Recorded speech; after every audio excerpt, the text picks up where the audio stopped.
నేను ఆయన యొక్క చేతుల్లో, ఆయన గాయాల్లో నా వేలు పెట్టి నేను ప్రత్యక్షంగా చూస్తే తప్ప నేను నమ్మను అన్నాడు. అప్పుడు ప్రభు మరొకసారి ప్రత్యక్షమయ్యి తోమా, నీ వచ్చి నీ యొక్క వ్రేళ్ళు నా యొక్క గాయాల్లో పెట్టి చూడు అనగానే అప్పుడు నా ప్రభువా నా దేవా అని పెద్దగా ఏడ్చి, అప్పుడంటే ప్రభు అన్నాడు, నువ్వు చూచి నమ్మావా, నువ్వు నన్ను చూచి నమ్మావు. చూచి నమ్మిన వారు కంటే చూడక నమ్మిన వారు ధన్యులు. దేవుని స్తోత్రం చెప్పండి, హల్లెలూయా. ఇప్పుడు మన అందరం కూడా యేసయ్యను నమ్ముతున్నాం. మనందరి హృదయాలు ఎవరున్నారు?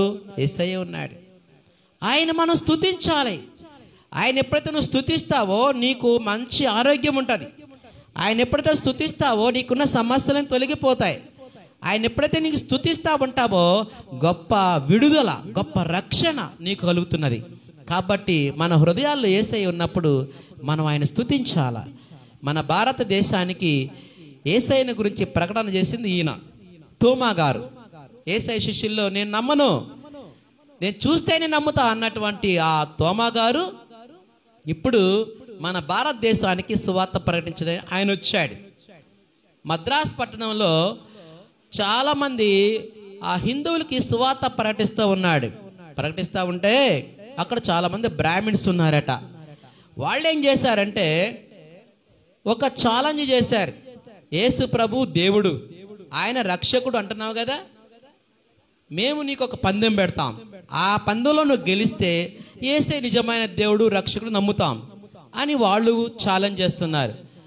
ఎస్, యేసే నిజమైన దేవుడు, ఆయనే రక్షకుడు అని ఈయన ఛాలెంజ్కి ఒప్పుకున్నాడు. ఎంతకీ ఆ ఛాలెంజ్ ఏంటంటే ఆ సముద్రంలో దిగి, పూజారులు కదా ఈ బ్రాహ్మిన్స్, సముద్రంలో నీరు పైకి అలా కొట్టాలి. కొడితే ఆ నీరు అలాగే నిలబడిపోవాలి. ఏ దేవుడైతే నీళ్లు కింద పడకుండా అలాగే నిలబెడతాడో ఆయన నిజమైన దేవుడు. ఆయన్ని వీళ్ళకు పందెం జరిగింది, ఛాలెంజ్. ఎవరికి? యేసుప్రభు శిష్యుడైన తోమా గారికి, ఆ 40 మంది బ్రాహ్మిన్స్కి ఒక పందెం. చూడండి దేవుని నామం ఎలాగా స్తుతించారో చూద్దాం. సరే, మీరే చాలా మంది ఉన్నారు కదా, మీరే ముందు స్టార్ట్ చేయండి. వాళ్ళు ఏం చేశారు? సముద్రంలో దిగారు. ఆ దోసిట్లో సముద్రం నీళ్ళు తీసుకొని పైకి కొడుతున్నారు, మంత్రాలు చదువుతున్నారు. మంత్రాలు చదువుతుంటే ఏమన్నా నీళ్ళు పెడతాయా? నిలబడవు. మళ్ళీ నీళ్ళు పడతానే ఉన్నాయి. ఆ 40 మంది బ్రాహ్మిన్స్ అలాగే చేస్తున్నారు కానీ నీళ్లు నిలబడతల్లా. అప్పుడు 40 మంది బ్రాహ్మిన్స్ అన్నారు, అయ్యా మేము ఈ పందెంలో మేము గెలవలేము. సరే, నువ్వు ఇప్పుడు నీ పందెం ప్రారంభించు. నీ యేసు ప్రభు నిజమైన దేవుడేమో మేము చూస్తాం అని ఆ 40 మంది బ్రాహ్మిన్స్ తోమా గారి దగ్గరికి వచ్చారు. తోమా గారు వచ్చి ఆ సముద్రంలో దిగి దోసెతో నీళ్లు పట్టుకొని, ప్రభువా నీవే నిజమైన దేవుడవు, నీవే నిజమైన రక్షకుడవు, ఈ బ్రాహ్మిన్స్ అందరూ, ఈ ఇండియన్స్ మొత్తం తెలుసుకోవాలి ప్రభువా, నువ్వు నిరూపించుకో, నీవే రక్షకుడు తెలుసుకోవాలి అని యేసు నామమున ప్రార్థన చేసి దోసిట్లో నీళ్ళు పట్టుకు ఇలా కొట్టాడు. కొట్టగా నీళ్ళు అలాగే నిలబడిపోయినాయి. దేవుని స్తోత్రం చెప్పండి, హల్లెలూయా. ఆ 40 మంది బ్రాహ్మిన్స్ అన్నారట, నీ దేవుడే నిజమైన దేవుడు. ఆ 40 మంది బ్రాహ్మిన్స్ ప్రభుని అంగీకరించారు. యేసే నిజమైన దేవుడు, యేసే నిజమైన రక్షకుడు అని అందరూ కూడా దేవుని స్తుతించారు. ముందు అక్కడ దేవుని స్తుతించారు. యేసే నిజమైన దేవుడు, యేసే నిజమైన రక్షకుడు అని దేవుని స్తుతిస్తూ స్తుతి పాటలు పాడి వాళ్ళందరూ కూడా బాప్తిసం తీసుకొని ప్రభుని రక్షకుడిగా అంగీకరించారు. అందరూ కూడా దేవుని స్తుతించారు. దేవుని స్తోత్రం చెప్పండి, హల్లెలూయా. ఆ విధంగా మన భారతదేశం అంతా కూడా యేసయ్య సువార్త వినపడతా ఉన్నది. కాబట్టి యేసయ్య ఆయన హృదయంలో ఉన్నాడు. దేవుడు కార్యం చేశాడు, దేవుని నామం మహిమపరచబడినది. దేవుడు ఎలాగా ఆయన ద్వారాగా స్తుతించబడ్డాడు చూడండి. ఆ ప్రాంతం అంతా కూడా దేవుని స్తుతులతో నింపబడినది. ఆ 40 మంది బ్రాహ్మిన్స్ కూడా ప్రభువుని అంగీకరించి దేవుడు వాళ్ళని దర్శించినప్పుడు దేవునికి స్తోత్రాలు చెల్లించారు. స్తుతులు చెల్లిస్తూ ఆయన నామాన్ని గణపరిచారు. చూసారా? కాబట్టి మన హృదయంలో ప్రభు ఉన్నప్పుడు రెండవదిగా ఏం చేస్తామో దేవుణ్ణి మనము స్తుతిస్తాం, ఆయన నామాన్ని గణపరుస్తాం, ఆయన నామాన్ని మహిమపరుస్తాం. చూసారా?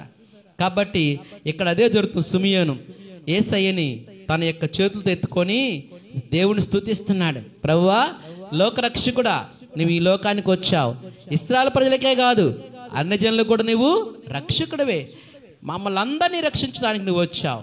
యేసయ్య లేకపోతే మనకు రక్షణ ఉన్నదా? మనంత గొప్ప ధనిలము. ప్రభు మరి ఆ 2000 సంవత్సరాల క్రితమే ఈ లోకంలోకి నీ కోసం నా కోసం వచ్చి ఆయన పశువుల పాకలో జన్మించాడు. ఎంతగా తగ్గించుకున్నాడు, ఎంతగా తగ్గించుకున్నాడు. మరి ఆయన కల్వరి శిలువలో ఆయన తన పరిశుద్ధ రక్తాన్ని కార్చాడు. వాస్తవంగా ఆ శిక్ష ఎవరికి పడాలి? నీకు, నాకు, మనకు పడాలి. కానీ ఆ శిక్ష ఆయన అనుభవించాడు. ఎంతగా తగ్గించుకున్నాడు, ఎంతగా నిన్ను నన్ను ప్రేమించాడు. ఆ భయంకర నరకాగ్నిలో పడకుండా ఉండాలని ఉద్దేశంతో ఆయన ఈ భూలోకానికి వచ్చాడు. ఒక మానవుడిగా వచ్చాడు, ఒక నరుడుగా వచ్చాడు. ఎంత ప్రేమగల దేవుడు! ఆ ప్రేమగల దేవుడిని మనం స్తుతించకుండా ఉంటామా? తప్పనిసరిగా, కంపల్సరిగా మనం ఆ దేవుని మనము స్తుతించాలి. స్తుతిస్తే ఏమవుతుంది? ఆయన సంతోషపెడతాడు. మనం ఎవరిని సంతోషపెట్టాలి? దేవుని మనం సంతోషపెట్టాలి, ఆయన మనం సంతోషపెట్టాలి. ఎందుకు? తల్లైనా తండ్రైనా మరచునేమోగా నేను నిన్ను మరువనన్నాడు. ఎప్పుడు కూడా ఆయన మనం స్తుతిస్తున్నప్పుడు ఆయన మనం జ్ఞాపకం చేసుకుంటున్నాడు. చూసారా? కాబట్టి మన హృదయంలో ఉన్నప్పుడు మనం ఆయన స్తుతించుదాం, దేవుని మనము స్తుతించుదాం. మూడో విషయము, యేసయ్య మన హృదయంలో ఉన్నప్పుడు మొట్టమొదటి వాక్యం శ్రద్ధగా వినాలి. దేవుని యొక్క సేవకులు వాక్యాన్ని పట్టుకుంటే బైబిల్లో నుంచి ఏమొచ్చినది? వెలుగు వచ్చినది. ఏమొచ్చిందమ్మా? వెలుగు. ఆయన వాక్యంలో శక్తి ఉన్నది, ఆయన వాక్యంలో బలం ఉన్నది, ఆయన యొక్క వాక్యం ఎంతో జీవం ఉన్నది. కాబట్టి ఆ వాక్యం శ్రద్ధగా విన్నారు. మరియ విన్నదా? మార్త విన్నదా? మరియ విన్నది. తర్వాత దేవాలయంకి వచ్చిన తర్వాత సిమియోను అనే భక్తుడు దేవుని స్తుతిస్తా ఉన్నాడు. దేవుని ఆత్మ ఆయన మీదకి వచ్చింది. అంటే మన హృదయంలో ఉన్నప్పుడు దేవుని మనం ఏం చేయాలి? స్తుతించాలా. ఆయన స్తుతిస్తే అన్ని సమస్యల పరిష్కారం అనేది జరుగుతున్నది. ఎంత గొప్ప భాగ్యం ఇచ్చాడు! దేవదూతలు పరిశుద్ధుడు పరిశుద్ధుడు పరిశుద్ధుడు పరిశుద్ధుడు అని ప్రతిగానం చేస్తూ ఉంటారు పరలోక రాజ్యంలో. మనం చనిపోయిన తర్వాత కూడా మనం చేసేది అదే పని. ఇక్కడ మాత్రం అన్ని పనులు చేస్తున్నాం, కానీ చనిపోయిన తర్వాత పరలోకంలో ఒకే ఒక పాట పాడతాం. ఇక్కడ ఎన్ని రకాల పాటలు పాడుతున్నాం కదా, సియోను పాటలు, లూథరన్ పాటలు, అన్ని పాటలు పాడుతున్నాం. కానీ పరలోకంలో ఒకే ఒక పాట దేవునికి ఏమని పాట పాడతాం? పరిశుద్ధుడు పరిశుద్ధుడు పరిశుద్ధుడు అని ప్రతిగానంలో చేస్తాం. ఆయన కీర్తిస్తాము, ఆయన మనం స్తుతిస్తాము. అది భూలోకంలో. మనం ఈ లోకంలో ఉండగానే ప్రభు ఏం చేస్తాం? మనం ట్రైన్ అప్ చేస్తున్నాడు, నేర్చుకోమని అన్నాడు. ఇప్పుడు మనం స్తుతించాలా, దేవుని మనము స్తుతించాలా. మన హృదయంలో ప్రభు ఉన్నాడంటే మనం ఆయన స్తుతించాలి. నువ్వు ఆయన స్తుతించాలి. ఆయన చేసిన మేళను బట్టి స్తుతించాలి. ఆయన కలుగు చేసిన రక్షణ బట్టి స్తుతించాలి. ఆయనకి ఆరోగ్యం ఇచ్చాడు, దేవుని స్తుతించాలా. నీ బిడ్డలను కాపాడుతున్నాడు, దేవుని స్తుతించాలా. నీ భార్యను, నీ భర్తను, నీ బిడ్డలను, నీ కుటుంబాన్ని, మరి అన్ని రకాలుగా మనం తెలియకుండానే దేవుడు మనల్ని రక్షిస్తున్నాడు. కాబట్టి మనం స్తుతించాలా. ఇప్పుడు మనం సాక్ష్యం విన్నాం కదా, పాము కరవడానికి వస్తే సైతాను ఏం చేశాడు? దేవుడు ఆ సైతాన్ని ఆమె చేతికి అప్పగిచ్చాడు. చూసారా? కాబట్టి ఇప్పుడు ఆమె ఏం చేయాలి? దేవుణ్ణి స్తుతించాలి, స్తుతించాలి. కాబట్టి మనం ఆమె ఎప్పుడు దేవుని స్తుతిస్తున్నప్పుడు ఆ యొక్క సాతానుని ప్రభు ఏం చేశాడు? కల్వరి శిలువలో చితకదొక్కాడు. తన తల ఏం చేశాడు? చితకదొక్కాడు. ఇప్పుడు మన జయం మనదే, జయము మనది. దేవుడు స్తోత్రం చెప్పండి, హల్లెలూయా. కాబట్టి ఇక్కడ మూడవదిగా ఒక చిన్న పల్లవి పాడతాం. రాజా నీ సన్నిధిలో నేనుంటానయ్యా, మనసారా ఆరాధిస్తూ బ్రతికేస్తానయ్యా. రాజా నీ సన్నిధిలో నేనుంటానయ్యా, మనసారా ఆరాధిస్తూ బ్రతికేస్తానయ్యా. నేనుండాలేనయ్యా, నే బ్రతకాలేనయ్యా, నేనుండాలేనయ్యా, నే బ్రతకాలేనయ్యా. నీవే లేకుండా నేనుండాలేనయ్యా, నీ తోడే లేకుండా నే బ్రతకాలేనయ్యా. రాజా నీ సన్నిధిలో నేనుంటానయ్యా, మనసారా ఆరాధిస్తూ బ్రతికేస్తానయ్యా. చాలు, దేవుని స్తోత్రం. కాబట్టి ఇక్కడ మనము ఇప్పుడు 2 విషయాలు నేర్చుకున్నాం. ఈ క్రిస్మస్ దినాల్లో క్రీస్తు మన హృదయంలో ఉన్నప్పుడు మొట్టమొదట దేవుని యొక్క వాక్యం శ్రద్ధగా వింటాం. ఎవరు? మరియ విన్నదా, మార్త విన్నదా? మరియ శ్రద్ధగా విన్నది. రెండవదిగా క్రీస్తు మన హృదయంలో ఉన్నప్పుడు దేవుని మనం స్తుతించే బిడ్డలంగా ఉండాలి. ఎవరు ఆ భక్తుడు? ఎవరు? సుమియోను. ఏం పేరమ్మా ఆయన పేరు? సుమియోను. దేవుని స్తుతిస్తూ ఉన్నాడు. మూడవదిగా క్రీస్తు మన హృదయంలో ఉన్నప్పుడు ఆయన వాక్యాన్ని ప్రకటన చేయాలి. ఏం చేయాలమ్మా? ప్రకటన చేయాలి. ఈ క్రిస్మస్ దినాల్లో నీ యేసయ్యని గురించి, మన యేసయ్యని గురించి కనిపించే ప్రతి ఒక్కరికి చెప్పాలి. కరపత్రికలు ఇవ్వాలి. ఈరోజు క్రీస్తు జన్మని క్రిస్మస్ దినమే కాదు, ఆ ముందైనా తర్వాత అయినా ప్రతి దినం కూడా క్రీస్తుని గురించి మనం ఏం చేయాలి? ప్రకటన చేయాలి. ఎప్పుడు? మన హృదయంలో యేసయ్య ఉన్నప్పుడు. అది గుర్తుపెట్టుకోవాలి. మన హృదయాలు ఎవరు ఉండాలి? యేసయ్య ఉండాలా.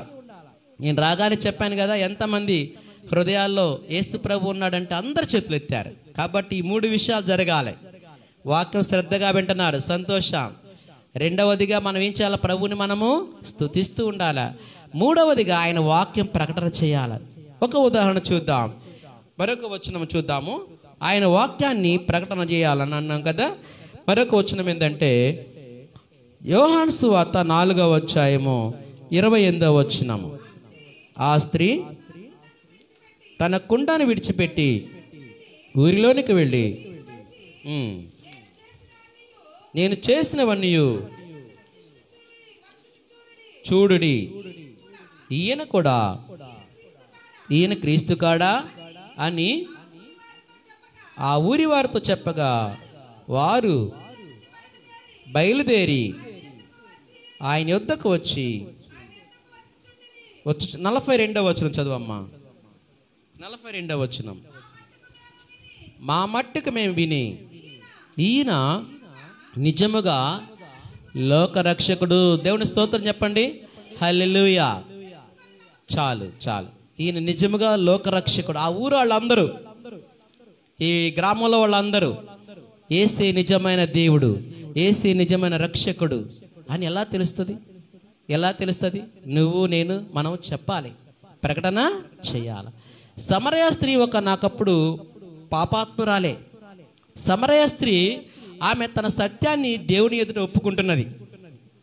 ఒక రోజున ప్రభు ఆ గ్రామం వైపుకి వెళ్తూ ఉంటే ఈ సమరయులేమో తక్కువ వాళ్ళు. మరి ప్రభు ఏమో, మీరు యూదులు కదా, మీరు సమరయులేం కదా, మీరు ఎలాగా దాహం అడుగుతారు? కొంచెం దాహం అంటే ఏంటి? మంచినీళ్ళు ఇవ్వమని అడిగితే మేమేమో సమరయులము, మీరేమో యూదులు అని ఇక్కడ ప్రభుకను ఆ సమరయ స్త్రీకి సంభాషణ జరుగుతున్నది. సంభాషణ జరుగుతుంటే, నేను ఎవరో నీకు తెలిస్తే నీవే నన్ను అడుగుతావు, జీవజలం నేను నీకు ఇస్తానన్నాడు ప్రభు. దేవుని స్తోత్రం చెప్పండి. ఏ జలం ఇస్తాడు? జీవజలము. నేను ఎవరో నీకు తెలుసా? అయ్యా, మా పూర్వీకులు చెప్తా ఉంటారు ఏమని?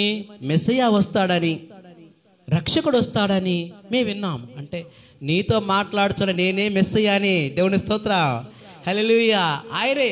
ఇప్పుడు ఎవరు మాట్లాడుతున్నారు? మా సమరయ స్త్రీతో మెస్సయ్య మాట్లాడుతున్నాడు. ఆమెకేం తెలియదు. ఆమె ఏమనుకుంటున్నది? మెస్సయ్య వస్తాడు, లోకరక్షకుడు వస్తాడు, మేము ఎదురు చూస్తున్నామయ్యా అని అంటే, నువ్వు ఎవరితో అయితే మాట్లాడుతున్నావో ఆయనే, ఈయన మెస్సయ్య నేనే అని ప్రభు ఎంత చక్కగా వివరించాడు. ప్రభు ఆమె జీవితాన్ని మార్చాడు. నీ వెళ్ళి నీ పెనిమిటిని తీసుకురా అంటే, ప్రభువా నాకు భర్త లేడు కదా. అవును, నీ చెప్పింది నిజమే, వాస్తవమే. నీకు 5 భర్తలు ఉన్నారు, 5 పెనిమిట్లు ఉన్నారు. అంతా సత్యం ఒప్పుకున్నది. చూసావా? మనం యేసయ్య దగ్గరికి వచ్చినప్పుడు మనం ఇక్కడ వాక్యం చూడండి. దేవుడు ఆత్మ కనుక ఆయన ఆరాధించేవారు ఆత్మతోనూ సత్యంతోనూ మనము ఆరాధించాలి. ఆయన సన్నిధిలో మన యొక్క హృదయాలు కొమ్మరించబడాలి. సత్యంతో ప్రార్థన చేయాలి. మన దోష పాపాలన్నీ ఒప్పుకోవాలి. ప్రభు ఆమె జీవితాన్ని మార్చాడు. ఆ యొక్క సమరయ స్త్రీ జీవితం మార్చబడినది. చూడండి, అప్పుడు సైలెంట్గా ఉన్నదా? సమరయ స్త్రీ సైలెంట్గా ఉన్నదా? లేదు. ఎప్పుడైతే ఆమె జీవితం మార్చబడినదో ఆమె హృదయంలోనికి ప్రభు వచ్చాడు. రక్షకుడు వచ్చాడు. వెంటనే ఆ కొండ ఆడ వదిలిపెట్టేసింది, తన పాత జీవితాన్ని వదిలేసింది. గ్రామంలోకి అడావుడిగా పరిగెత్తుకుంటా ఆ గ్రామంలోకి వెళ్ళేసి ప్రభువుని గురించి ప్రకటన చేసింది. మీకు అనుమానం అయితే వచ్చి చూడండి, మీరు ఆయన మాటలు వినండి అని అంటే ఆ ఊరు మొత్తం వచ్చారంట. వచ్చి ప్రభు చెప్పే మాటలు విని వాళ్ళు ఏమన్నారు? ఇప్పుడు చదివా కదమ్మా, ఇప్పుడు మేమట్టుకు మేము చూసి ఈయన నిజముగా లోకరక్షకుడు.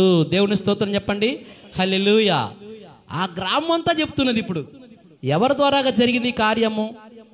సమరయ స్త్రీ ఏం చేసింది? ప్రకటన చేసింది. మన హృదయాల్లో యేసై ఉన్నప్పుడు మనం ఏం చేయాలి? ప్రకటన చేయాలి. ఆయన శిష్యులు, ఇప్పుడు ఇందాక ఒక తోమా గారి గురించి చెప్పాను. ఆ శిష్యులందరూ కూడా ఆయా దేశాలకి చెదిరిపోయి ప్రభు యొక్క రక్షణ సువార్త ప్రకటించి ప్రపంచంలో అనేక మంది మరి రక్షించబడటానికి వాళ్ళు కారకులయ్యారు. చూసారా? కాబట్టి మన హృదయంలో ప్రభు ఉన్నప్పుడు ఆయన రక్షణ గురించి మనం ప్రకటన చేయాలి. అలాగా దేవుడు తన యొక్క వాక్యమును దీవించి ఆస్వాదించును గాక. ప్రార్థన చేసుకుందాం. పరిశుద్ధుడగు తండ్రి, ప్రేమగల మా ప్రభువా, మీ పరిశుద్ధమైన నామమునకు స్తుతులు స్తోత్రాలు నాయన. తండ్రి నాయన, మీరెంత గొప్ప దేవుడవు నాయన, గొప్ప రక్షకుడవు నాయన. మీరు మా హృదయాల్లో ఉన్నప్పుడు 3 కార్యాలు మేము చూస్తాం ప్రభువా. మీరు మా హృదయాల్లో ఉన్నప్పుడు మీ వాక్యాన్ని శ్రద్ధగా వింటాం మరియవలే. అలాగా నాయన, మీరు మా హృదయాల్లో మీరు ఉన్నప్పుడు తండ్రి మీ నామాన్ని మేము స్తుతిస్తాము నాయన, ఎల్లప్పుడూ స్తుతిస్తూ ఉంటాము. అలాగా మీరు మా హృదయాల్లో ఉన్నప్పుడు అనేక మందికి నాయన మీ సువార్తను ప్రకటన చేస్తాం. దేవా, అట్టి కృప మాకు దయచేయండి. ఈ క్రిస్మస్ దినాల్లో యేసే నిజమైన దేవుడు, ఆయన నిజమైన రక్షకుడని అనేక మందికి మేము పరిచయం చేసి మీ నామాన్ని మహిమపరచ బిడ్డలుగా, మిమ్మల్ని సంతోషపెట్టి బిడ్డలుగా మా అందరికీ సహాయం దయచేయండి. మీ నామాన్ని గణపరచేవారిగా కృప దయచేయమని తండ్రి నాయన, ఇప్పుడు మీ దైవజనులు కూడా నాయన బలముగా వాడుకొని మీ వాక్యం ద్వారా ప్రభా మాతో మాట్లాడమని, ఈ క్రిస్మస్ ఆనందాన్ని మా అందరికీ దయచేయమని యేసు పరిశుద్ధ నామమున అడుగుచున్నాము తండ్రి, ఆమేన్.